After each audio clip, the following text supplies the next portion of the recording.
Welcome to the new Volkswagen Amarok. Firstly, yes, it is based on the latest Ford Ranger. And yes, it even features a Ford engine. But with the Volkswagen, you get a more refined experience, especially inside. While the Ranger is macho and imposing to look at, the Amarok is perhaps more sophisticated in its design. Both the front and back are completely bespoke on the Amarok, with a unique semi-clamshell type bonnet, a detailed grille area at the front, and more defined wheel arches that are curvaceous rather than long and slab-like. Here we're testing the Aventura model, which comes with the power roller shutter over the cargo bed. This is a very handy feature because it allows you to carry tall and bulky items when you leave it open, but you can still lock it up securely like a traditional hardcover.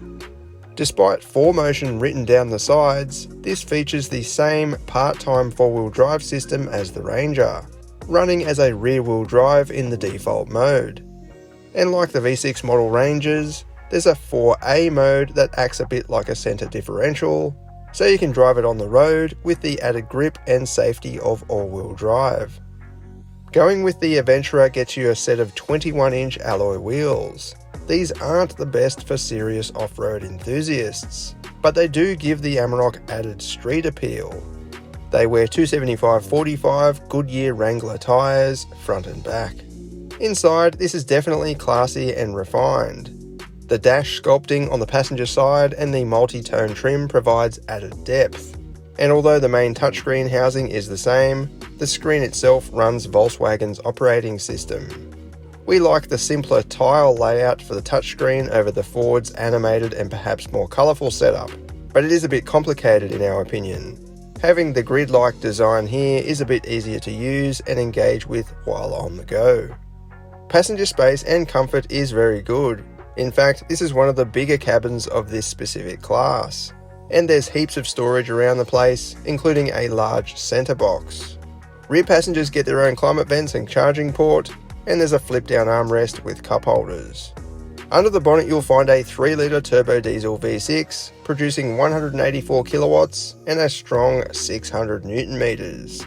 However, Volkswagen also offers an interesting 2.3-litre turbo petrol 4-cylinder option with the Aventura. This takes power up to 222 kilowatts. Such an option is not available in the Ford in Australia. Out on the road, this feels like a typical Volkswagen, with a solid and planted feel that German cars are known for. Ride comfort is okay for this class, but the handling and body control is excellent.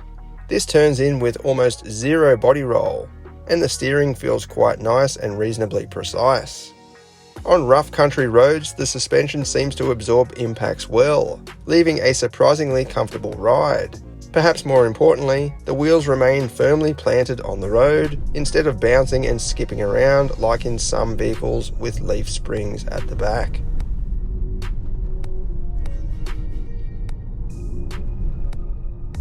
Off-road performance is also very good, and again you can engage that 4A mode for added security on general dirt roads and wet weather. As suggested, if you are planning on doing lots of off-roading, we'd recommend opting for a smaller wheel package so you can fit bigger sidewall tyres, or simply check out some of the other variants. Overall though, the Aventura is great for those aspiring to live a more adventurous lifestyle, but still want to retain some class and sophistication around town.